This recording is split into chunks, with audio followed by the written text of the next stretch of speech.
Je vais vous présenter aujourd'hui les principaux résultats de l'étude que nous avons menée à la Fondation Descartes sur l'information et la santé. Donc évidemment, ce qu'on a appris et ce qu'on a revu aujourd'hui, c'est que la pandémie de Covid-19 a particulièrement mis en lumière auprès des médias, auprès du public, auprès des dirigeants aussi, la question de l'information et de la désinformation en santé. On a réalisé à quel point, à cette occasion-là, ces questions étaient importantes. Mais comme le docteur Briand nous l'a rappelé, évidemment, il ne s'agit pas de questions nouvelles. L'information plus ou moins trompeuse, plus ou moins erronée, les rumeurs ont toujours existé en temps de pandémie, en temps de maladie. Donc rien n'est nouveau. Par contre, la situation a pris un tournant différent cette fois, avec notamment la disponibilité des réseaux sociaux, etc., qui ont accéléré la diffusion de cette information, qu'elle soit correcte ou erronée d'ailleurs. Et de nombreux chercheurs travaillaient en réalité sur les questions d'information et de désinformation en santé avant la crise que nous venons de traverser. Et ces chercheurs avaient déjà mis en lumière le rôle que les réseaux sociaux pouvaient jouer dans la diffusion de certaines informations fausses, de certaines informations erronées. En particulier en lien avec l'hésitation vaccinale, qui est un sujet très étudié sur les questions liées à la désinformation en santé. Pourquoi ? Parce que c'est un vrai sujet de santé publique. On a par exemple aujourd'hui encore en France et en Europe de la rougeole qui chaque année fait des décès. Et cette maladie ne devrait plus exister théoriquement. On aurait dû pouvoir l'éradiquer si la vaccination avait pu toucher des quantités suffisantes, des proportions suffisantes de la population dans les pays européens. Donc c'est pour ça que les chercheurs avaient beaucoup travaillé sur ces questions d'hésitation vaccinale, et donc ils avaient pointé déjà il y a quelques années, avant la crise Covid, le rôle des réseaux sociaux dans la diffusion de certaines désinformations, de certaines mésinformations, mais aussi dans la constitution de groupes de personnes qui partageaient, si vous voulez, des inquiétudes légitimes à l'égard des vaccins, mais aussi parfois des informations fausses à l'égard des vaccins. Donc, ce qu'il faut bien comprendre, c'est que l'exposition à une information fausse, à une désinformation ou à une mésinformation, les conséquences de cette exposition ne sont pas mécaniques. Bien entendu, ce n'est pas parce que l'on voit quelque chose de faux, qu'on l'on lit quelque chose de faux ou d'erroné, de trompeur, qu'on va y croire mécaniquement. La plupart du temps, et en réalité c'est ce que montre la recherche, la plupart du temps on n'est pas du tout naïf, on sait tout à fait séparer le bon grain de livret en termes informationnels. De même, il ne faudrait pas non plus avoir cette idée qui est parfois relayée à tort et un peu hâtivement dans certains médias, que la désinformation serait majoritaire sur les réseaux sociaux notamment. C'est faux. En général, les individus s'exposent très majoritairement à des informations correctes sur des sources fiables, et il existe des désinformations auxquelles on risque d'être plus ou moins exposé sur certains canaux, en particulier sur les réseaux sociaux. Cela étant dit, ce n'est pas parce que la désinformation est minoritaire en proportion d'exposition pour la plupart des individus qu'elle n'a pas d'effet potentiel sur les comportements et les croyances. Et donc, nous, ce qu'on a voulu évaluer dans cette étude de la Fondation Descartes, c'est voir si on arrivait à observer une trace des comportements informationnels des Français sur leurs croyances en santé et éventuellement sur certaines de leurs croyances erronées.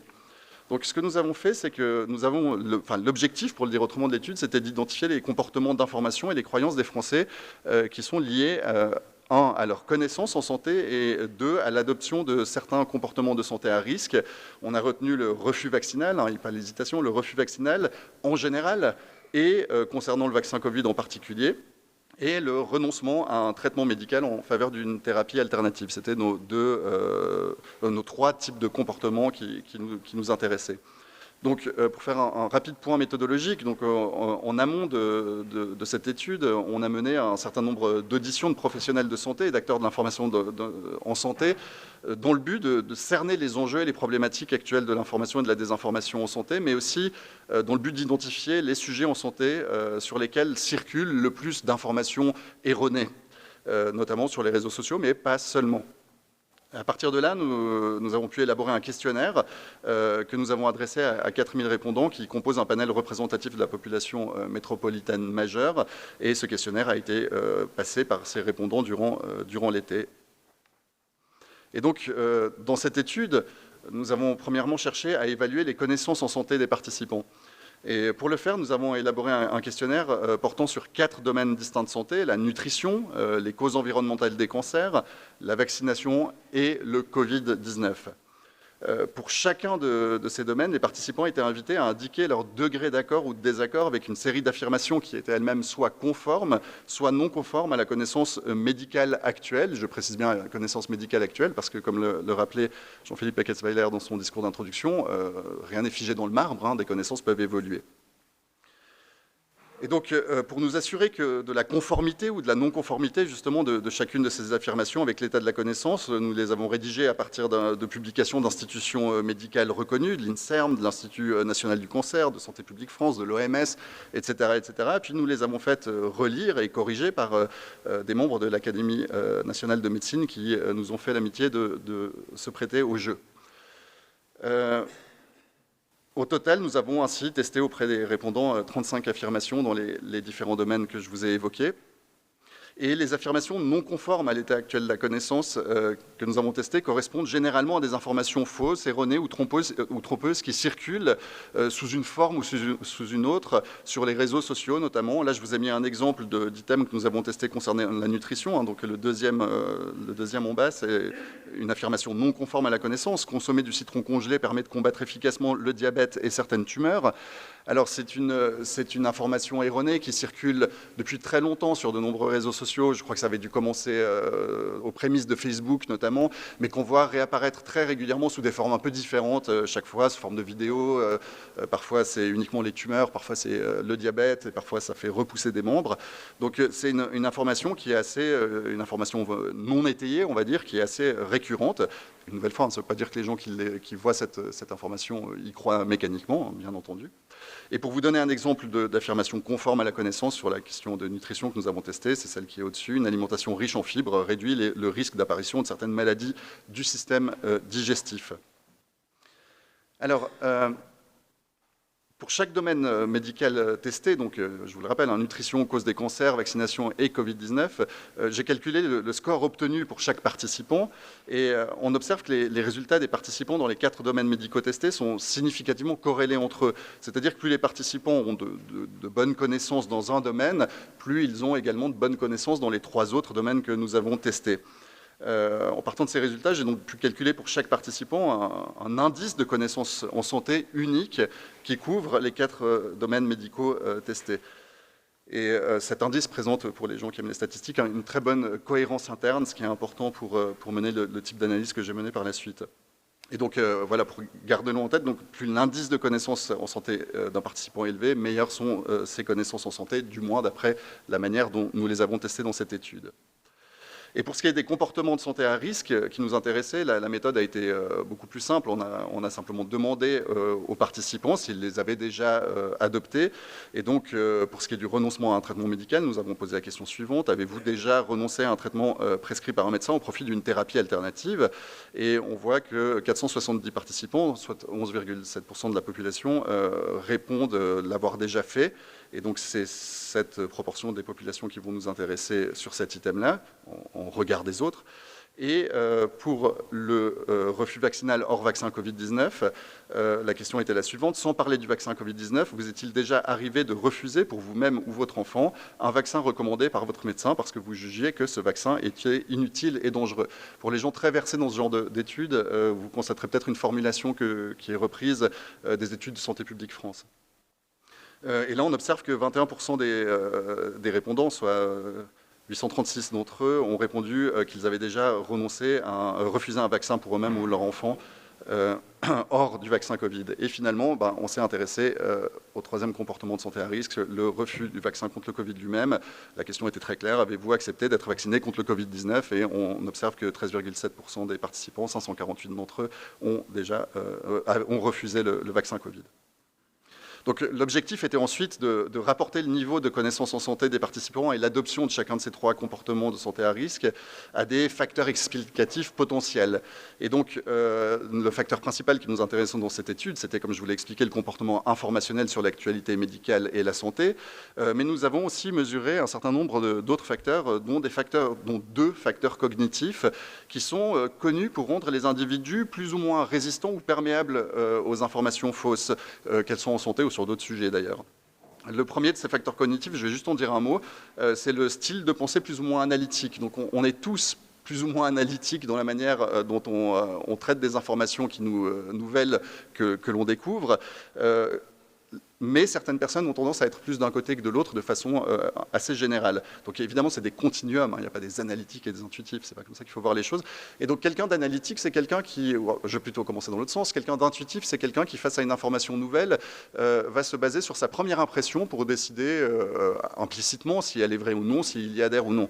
Les personnes plus analytiques ont tendance à prendre un temps d'arrêt, de s'engager dans une réflexion parfois assez poussée pour savoir si ils accordent du crédit ou non à cette information nouvelle qu'ils voient. Par exemple, typiquement, c'est le genre de question qu'on se pose. Alors on ne se pose jamais consciemment dans ces termes-là, mais ça peut être traduit comme cela. Est-ce que cette information est cohérente avec ce que je sais par ailleurs sur l'état du monde? Bon. Et donc, ça c'est un facteur, ce style de pensée plus ou moins analytique ou intuitif, c'est un facteur qui est absolument central, toutes les études le montrent, dans la perméabilité aux fausses informations. Les personnes plus analytiques ont davantage tendance à refuser d'adhérer à des informations fausses qui circulent notamment sous la forme de posts de réseaux sociaux. Ça a été très testé, c'est retrouvé systématiquement dans toutes les études qui s'intéressent à ce sujet, et c'est testé, comme je l'ai fait dans cette étude d'ailleurs, à l'aide d'un petit test cognitif assez rapidement établi. Et le deuxième facteur cognitif qui nous intéressait, c'est la sensibilité au complotisme. Une nouvelle fois, là, il faut que je précise, hein, il ne s'agit pas du tout de classer les gens dans des catégories binaires qui ne veulent rien dire, les complotistes contre les autres. C'est une échelle de sensibilité, une échelle générique qui ne teste pas des théories du complot particulières ou quoi que ce soit, mais qui teste la perméabilité des individus à des théories du complot particulières. Ce sont des échelles psychométriques qui sont utilisées couramment et qui corrèlent très très bien d'ailleurs elles-mêmes avec l'adhésion à des théories particulières. Et donc évidemment ce facteur cognitif de sensibilité aux complotistes nous intéressait parce que, on le sait, un certain nombre d'informations fausses sur la santé circulent sous forme de théories du complot. De loin pas toutes évidemment, mais un certain nombre d'entre elles.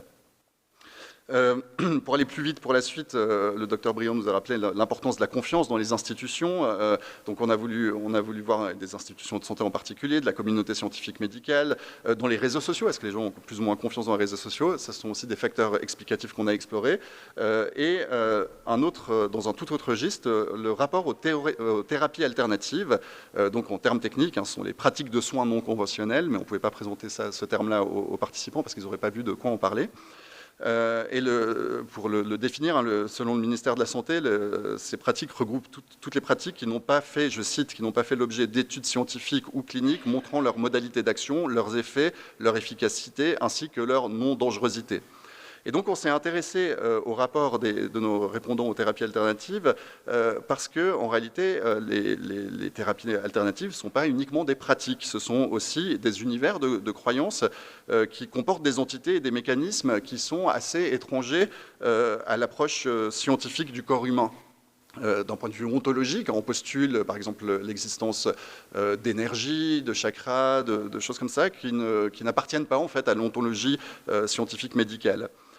Et donc, est-ce qu'être sensible à ces univers de croyances peut conduire à acquérir des connaissances en santé en porte-à-faux avec la connaissance médicale actuelle? C'était une des questions qui nous intéressait. Évidemment, dans ce contexte-là, nous sommes aussi intéressés au rapport à la science des répondants. Est-ce qu'ils ont une perception plus ou moins positive de la science, etc. Parce qu'on peut faire l'hypothèse qu'une perception positive de la science rend les individus plus disponibles aux messages qui émanent d'institutions scientifiques, par exemple. Nous sommes intéressés également aux croyances de type métaphysique, en particulier aux croyances ésotériques, New Age, paranormales, parce qu'il s'agit là encore d'univers de croyances qui peuvent, dans certains cas, entrer en contradiction avec le discours scientifique sur la santé. Et finalement, pour aller au-delà de l'univers des représentations des individus, on s'est aussi intéressé à l'accès à la médecine et aux expériences médicales négatives de nos répondants. Voilà, donc on va commencer par une photographie des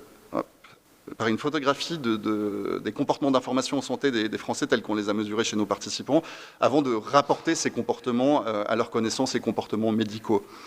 Donc, la première chose que j'ai envie de vous dire sur ce sujet-là, c'est que les Français sont globalement très intéressés par les questions d'information. On a plus de 42% de la population qui se disent extrêmement intéressés par l'information sur la santé, l'information et l'actualité sur les sujets médicaux et de santé, plus précisément. Et les Français s'informent aussi assez régulièrement sur la santé. Hein, la question de savoir à quelle fréquence consultez-vous des informations sur les sujets médicaux et de santé dans les journaux, des magazines, sur Internet, sur les réseaux sociaux, à la télé, à la radio, etc. On voit qu'on a près de 13% de la population qui dit le faire plus ou moins tous les jours, ce que je trouve assez énorme personnellement.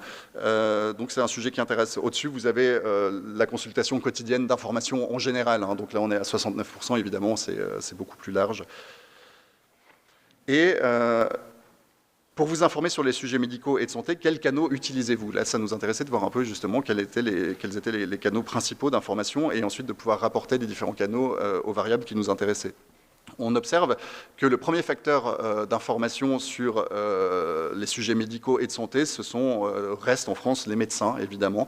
On a 40,2% de la population qui disent passer par ce canal très souvent pour s'informer sur l'actualité et la santé. Le premier canal d'information publique, ce sont les médias généralistes, nationaux ou régionaux, hein, tous supports confondus, que ce soit la télé, la radio, papier, les sites internet de ces médias. Donc ça, c'est le premier canal d'information publique. Et les réseaux sociaux viennent bien après. Il ne faut pas non plus se leurrer sur l'importance, et ça c'est vrai sur la question de santé, mais c'est aussi vrai sur les questions d'actualité en général, hein, d'ailleurs. Les réseaux sociaux arrivent bien après. Le réseau social qui est le plus utilisé au sein de notre panel sur ce sujet-là en particulier, c'est Facebook, avec 14% de la population qui l'utilise très souvent pour s'informer sur les questions de santé. On y retrouve un peu plus loin Instagram avec 9%, TikTok et Twitter avec chacun 6%. On note aussi qu'une partie assez importante de la population s'informe sur YouTube, c'est la deuxième ligne que vous voyez régulièrement sur les questions de santé. Et les messageries, les groupes de messagerie aussi de messagerie instantanée type WhatsApp, Telegram, sont utilisés, alors certaines plus que d'autres, hein, WhatsApp un peu plus que Telegram, qui clôture notre liste des canaux, pour le coup, les moins utilisés pour s'informer. Et donc, après j'arrête avec ces gros graphes, hein, ne vous inquiétez pas, mais à quel point faites-vous confiance aux acteurs suivants pour vous informer sur des questions médicales et de santé? C'est évidemment la double question, par quel canal passez-vous, mais aussi à qui faites-vous confiance? Ça, c'est parce que ça peut complètement calibrer la manière dont on se rapporte aux informations qu'on va croiser dans un canal ou dans l'autre.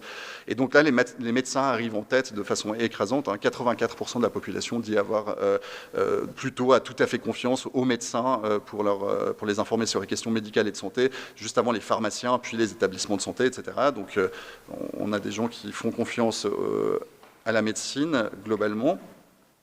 Les médias généralistes, c'est la troisième ligne. Vous voyez, il faut passer à la slide suivante pour les trouver. Là, on n'a plus que 29% de la population qui disent leur faire tout à fait ou plutôt ou tout à fait confiance pour les informer sur les questions de santé. Et les réseaux sociaux, YouTube, les réseaux sociaux, les messageries arrivent en queue de peloton.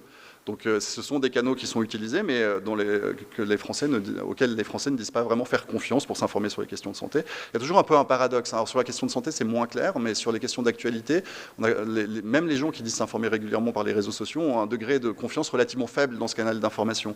Donc ça veut probablement dire qu'ils s'y informent avec une certaine dose de prudence, ce qui serait souhaitable. Et maintenant, donc, je vais passer aux analyses, vraiment, donc quels sont les facteurs liés au niveau de connaissance en santé, tels que nous avons mesuré dans cette étude. Donc le premier, sur les comportements informationnels, on observe que l'indice de connaissance en santé, tel que je l'ai construit et je vous l'ai exposé tout à l'heure, est négativement corrélé avec la fréquence d'information sur l'actualité médicale via les réseaux sociaux dans leur ensemble, les groupes de messagerie instantanée et YouTube.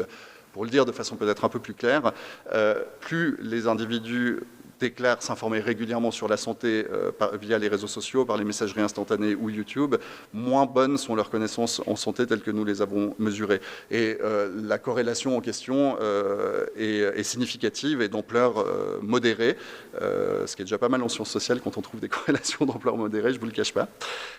Et à l'inverse, l'indice de connaissance en santé est positivement corrélé avec la fréquence d'information sur l'actualité médicale via les discussions avec son médecin, les médias, le recours aux médias médias généralistes nationaux ou régionaux, et les sites internet et publications des pouvoirs publics, type ministère de la Santé, Santé publique France, etc. Mais vous noterez là, vous le voyez avec les coefficients de corrélation, que les corrélations sont très très faibles pour le coup. Donc la corrélation positive est faible avec ces facteurs-là. Donc,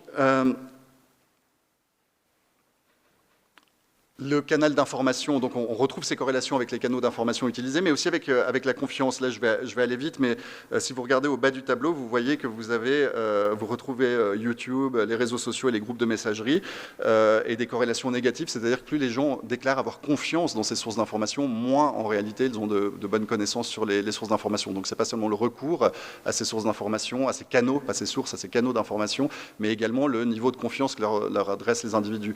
Une nouvelle fois, si quelqu'un se rend sur des réseaux sociaux pour voir des choses sur la santé, mais qu'il n'a pas du tout confiance, ça a en effet peu de chances d'impacter, pour le coup, ses croyances sur les sujets médicaux. Pour ce qui est là je vais passer un peu plus vite parce que ce sera plus intéressant pour les comportements, mais on observe aussi que cette corrélation, on la retrouve quant à la confiance en général dans les réseaux sociaux. Il y avait une question plus générale qui a un intérêt, je vous l'expliquerai après, sur les réseaux sociaux, et on voit qu'avoir confiance en général, pas seulement sur les questions de santé, mais dans les réseaux sociaux, est négativement corrélé avec la connaissance en santé, tandis que tout en haut, vous retrouvez que la confiance en général dans la communauté scientifique ou dans la communauté médicale est positivement corrélée avec de bonnes connaissances en santé. Et donc là, je vous présente quelques corrélations qu'on a observées. Pour l'instant, on ne parle que de corrélations, hein, entre les facteurs que je vous ai exposés au préalable et les niveaux de connaissances en santé. Donc si vous regardez le bas du tableau, vous constaterez un pattern qu'on va retrouver assez régulièrement, c'est que les personnes qui sont davantage sensibles aux croyances complotistes, telles qu'on l'a mesuré par notre indice que je vous ai brièvement présenté, qui sont davantage sensibles aux croyances paranormales, aux êtres surnaturels, à l'astrologie, au spiritisme, à la magie, les personnes qui sont davantage sensibles aux croyances type New Age, donc aux croyances ésotériques, et celles qui sont davantage sensibles aux thérapies alternatives présentent des niveaux de connaissances en santé plus faibles que le reste de la population, significativement plus faibles. Et au contraire, les personnes qui déclarent avoir davantage confiance en la science, qui déclarent une bonne image de la médecine conventionnelle, qui déclarent qui ont une bonne compréhension de la méthode scientifique, ça je l'ai testé par un petit test qui permet d'évaluer la compréhension, mais pas la connaissance sûre, mais vraiment la compréhension de la méthode scientifique, ont de meilleures connaissances en santé. Et je vous l'avais expliqué, hein, les personnes qui ont un style de pensée plus analytique qu'intuitif ont aussi de meilleures connaissances en santé, probablement parce que ce style de pensée les protège des éventuelles fausses informations qu'ils seraient susceptibles de croiser, que ce soit sur les réseaux sociaux ou ailleurs. J'aimerais revenir un instant sur la sensibilité aux thérapies alternatives, qui est le facteur le plus négativement corrélé dans notre étude avec le niveau de connaissance en santé. Il faut bien que je précise une chose, c'est que là, c'est la sensibilité aux thérapies alternatives telles que mesurées à travers des items génériques du style les thérapies alternatives sont au moins aussi efficaces que la médecine conventionnelle, etc. Il ne s'agit pas du recours et de l'usage à telle ou telle thérapie alternative en particulier. Ça, on l'a aussi mesuré.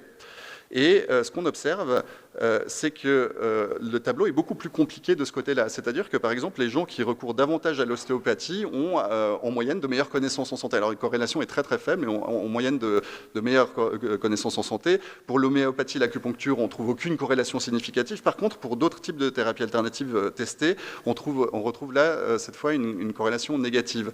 C'est-à-dire que, et là on parle de recours, hein, des gens qui ont déjà eu recours à ces thérapies. Alors comment expliquer ce tableau un peu on va dire, qui va dans des sens un peu différents, qui donne une image un peu contrastée de la situation, parce que la situation est contrastée. Je pense que là, on peut le comprendre par, en réalité, la popularité de ces différentes thérapies alternatives au sein de la population française. Les chiffres que je vais vous donner là sont issus de notre étude, mais ils sont très proches d'autres études récentes qui donnent exactement les mêmes proportions, le même classement de recours à ces thérapies alternatives. On voit qu'il y a près de 53% de la population en France qui a déjà recours à l'ostéopathie, donc plus de la moitié, également plus de la moitié à l'homéopathie, plus d'un gros tiers aux huiles essentielles, etc. Et par contre, il y a d'autres thérapies alternatives qui sont beaucoup moins utilisées en France. Hein. Je vous donnerai l'exemple de l'Ayurveda et de la lithothérapie qui arrivent en bas de notre classement. Et donc, ça me permet de revenir sur ce tableau-là et de mieux comprendre. On retrouve en effet l'ostéopathie, l'homéopathie au sommet de ce tableau, donc dans les moins négativement corrélés, voire positivement corrélés avec la connaissance en santé. Et ça, ce que ça nous montre, c'est que probablement les personnes, puisque 50% plus de la population a recours à ces thérapies alternatives, probablement qu'ils y ont recours pour la plupart d'entre eux sans même être conscient, dans un certain nombre de cas, qu'il s'agit de thérapie alternative, et surtout sans avoir connaissance du système de croyance qui peut être sous-jacent à ces thérapies-là. Par contre, quand on va vers des thérapies, on va dire, un peu plus rarement utilisées en France, comme l'Ayurveda, on les retrouve avec des corrélations négatives fortes avec le niveau de connaissance en santé, parce que probablement les gens qui sont intéressés, qui sont attirés par ce genre de thérapie alternative, sont beaucoup plus versés dans cet univers et potentiellement beaucoup plus ouverts aux croyances qui sous-tendent ces thérapies. C'est une interprétation qui est évidemment sujette à discussion. Pour avancer un peu, donc, il y a un facteur qui est quand même très important et que je tiens bien à souligner ici, c'est qu'on a une corrélation positive très forte entre le fait de disposer d'un médecin traitant et d'avoir de bonnes connaissances en santé. Et ça souligne le rôle de l'importance de médecins que l'on voit, d'un médecin de confiance que l'on voit régulièrement, qui nous suit et à qui on pourra éventuellement poser des questions sur des croyances que l'on aurait sur la santé. Et donc ça nous met aussi un peu en garde contre la situation de pénurie médicale en France, où on se dit, bon, un des remparts contre les fausses croyances ou les croyances erronées en matière de santé devient très rare statistiquement. Il devient de plus en plus difficile de trouver un médecin généraliste, un médecin traitant, et surtout le temps des consultations, s'il se réduit, ça va être de plus en plus difficile aussi de lui poser des questions sur la santé en général, etc., hors du problème qui nous amène à le voir immédiatement. Donc il y a un problème de santé publique la pénurie de médecins traitants est évidemment un problème de santé publique pour des raisons médicales, mais aussi pour des problèmes de représentation et de croyances. Alors là, je vous ai juste mis un graphique qu'on ne va pas du tout détailler, mais il s'agit d'un test statistique, c'est une corrélation linéaire multiple, qui permet juste de souligner une chose sur laquelle j'aimerais insister, c'est que souvent, dans ce genre d'études, on se limite à faire des corrélations comme je vous l'ai fait là, et puis à la fin, la question reste, est-ce que c'est vraiment le fait de s'informer davantage sur les réseaux sociaux qui fait qu'on a de moins bonnes connaissances, ou est-ce que c'est simplement le fait d'être plus jeune, par exemple, et il se trouve que les plus jeunes vont plus sur les réseaux sociaux, voilà, et le vrai facteur, c'est l'âge, ce qui n'est pas le cas, hein, le vrai facteur, c'est l'âge, et pas les réseaux sociaux. Voilà, on se pose toujours ce genre de questions. Donc ce test statistique que j'ai conduit permet de réfléchir toutes choses égales par ailleurs, facteur par facteur. C'est-à-dire que chaque facteur est analysé en neutralisant tous les autres facteurs introduits. Et ce qu'on voit, pour le dire très vite, c'est que le fait de passer par son médecin généraliste, des médias généralistes ou son médecin pour s'informer sur les questions de santé, restent des facteurs explicatifs de meilleure connaissance en santé, toutes choses égales par ailleurs. De même, le recours aux réseaux sociaux, à YouTube ou aux messageries reste négativement corrélé au niveau de connaissance, toutes choses égales par ailleurs.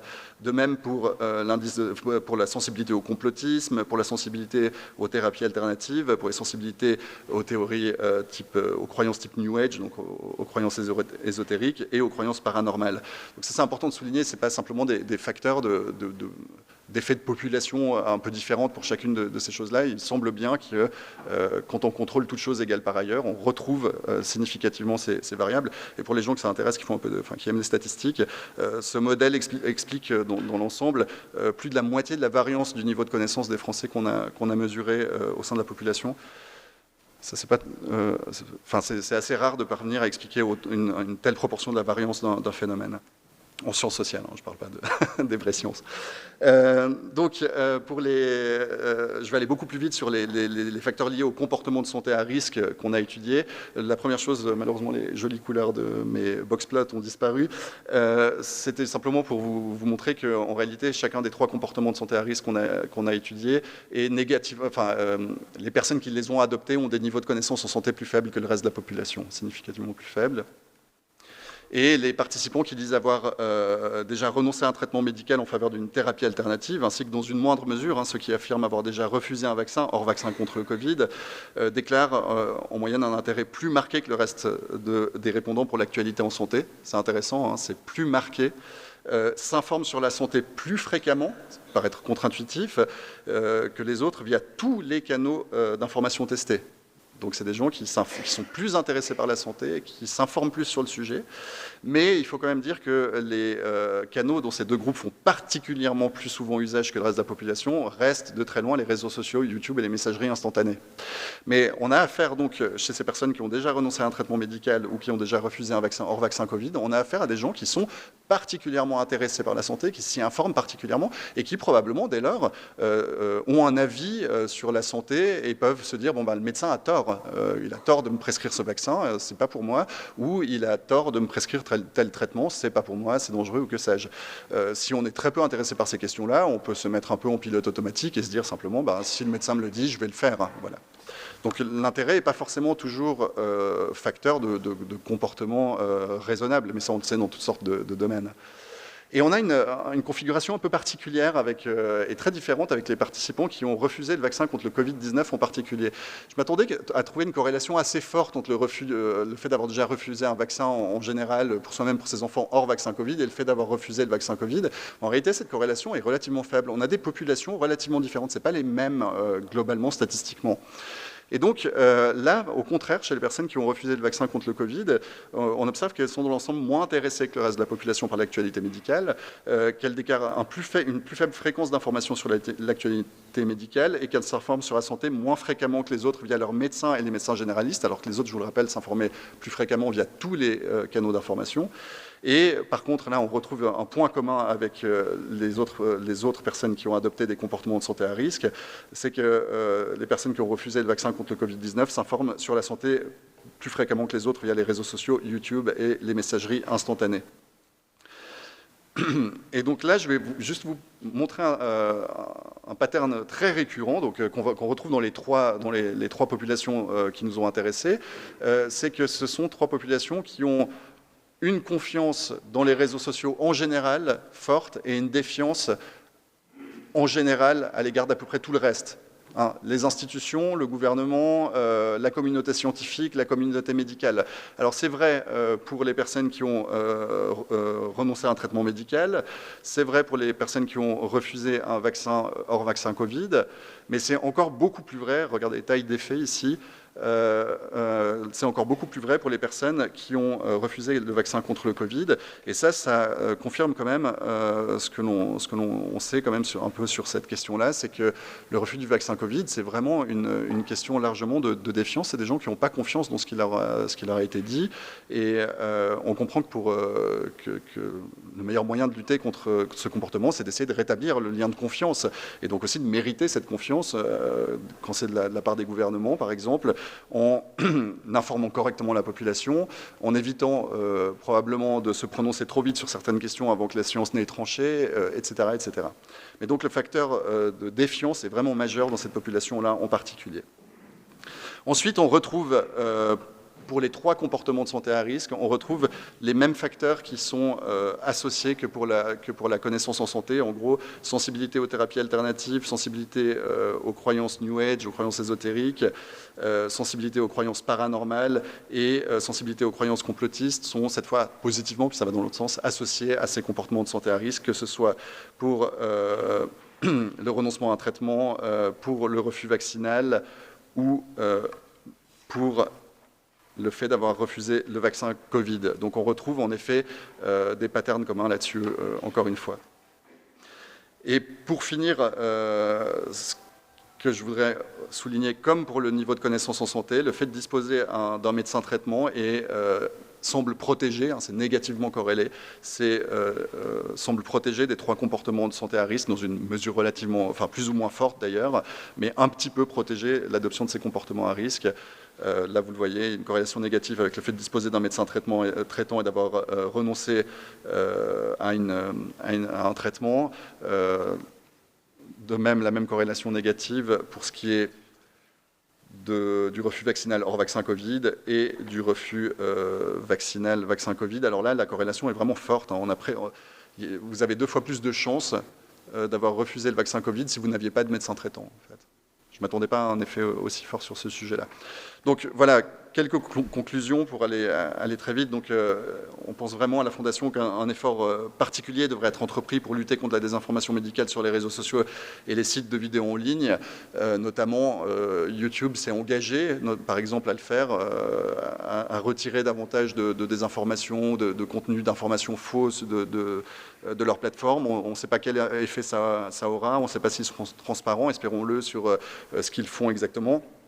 On peut douter un petit peu, alors je ne veux pas douter de la bonne volonté de YouTube, mais on peut douter un peu de la capacité simplement d'une plateforme de cette taille-là à identifier correctement et à caractériser correctement des contenus d'information en santé, puisque vu l'ampleur de ces plateformes, elles recourent essentiellement à des systèmes algorithmiques pour détecter ce genre de contenu, et sans contrôle humain systématique, ça va être difficile, et ça va être quasiment impossible d'avoir un contrôle humain systématique, parce qu'en plus, il faudrait des gens extrêmement bien formés sur les questions de santé, et pas seulement des modérateurs. Et donc, on pense surtout que le meilleur moyen peut-être de lutter contre cette désinformation en santé ou ces mésinformations en santé qui circulent sur les réseaux sociaux, c'est d'encourager la diffusion de contenus de santé de qualité qui seront conformes à la connaissance scientifique et qui soient à même de capter l'attention du public qui se trouve sur ces plateformes-là.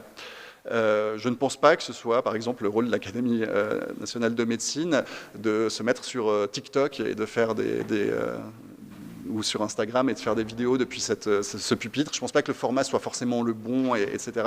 Mais par contre, on peut espérer que, et il en existe aujourd'hui, fort heureusement, des influenceurs santé, des gens qui ont une formation scientifique, qui ont une formation médicale, qui essayent de parler avec les codes des réseaux sociaux ou des plateformes de vidéos en ligne à un public. Et ces gens-là existent, et je pense que peut-être qu'une des pistes que l'on pourrait suivre pour lutter contre les phénomènes de mésinformation en santé, c'est d'encourager la visibilité de ces contenus-là, plutôt que celles de contenus qui ont une origine plus douteuse ou parfois même totalement trompeuse. Et parallèlement, pour conclure, l'ésotérisme, qui en essor en France aujourd'hui de façon assez forte, et les thérapies alternatives devraient faire l'objet d'une vigilance renforcée, en particulier concernant celles de ces thérapies dont les préceptes ou les promoteurs éloignent plus ou moins explicitement leurs utilisateurs de la médecine conventionnelle. On a des exemples récents dans la presse, malheureusement, de cas de ce type-là, qui parfois ont conduit jusqu'au décès de certaines personnes. Et donc je pense qu'il faut être particulièrement attentif à ces questions. Merci beaucoup.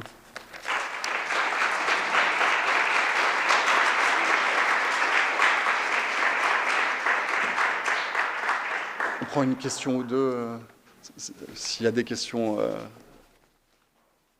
Alors, je ne sais pas. Monsieur ? Merci pour cet exposé. J'ai une question de méthodologie au sujet, par exemple, du citron congelé. Est-ce que c'est quelque chose qui traîne sur les réseaux sociaux, ça ?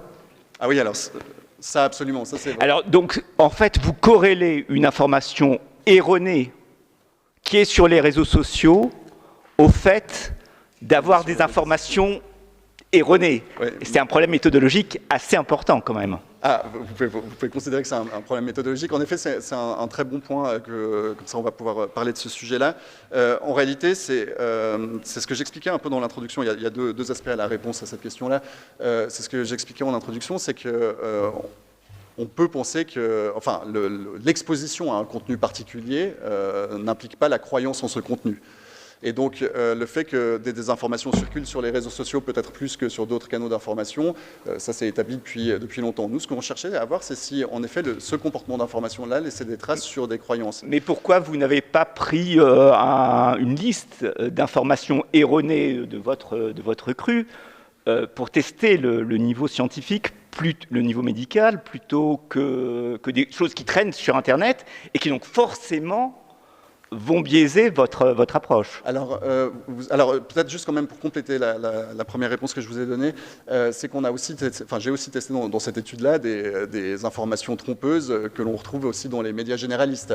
Par exemple, celles sur les régimes détox auxquels on va bientôt être soumis après les fêtes. On aura le droit dans beaucoup de médias français à l'apologie des régimes détox pour se remettre en forme après les fêtes, alors que la science sur la question échantillons nous montrent qu'il n'y a aucun bénéfice scientifiquement établi à quelques formes de régime détox. Et donc voilà, j'ai pas seulement testé des choses qui étaient sur les réseaux sociaux.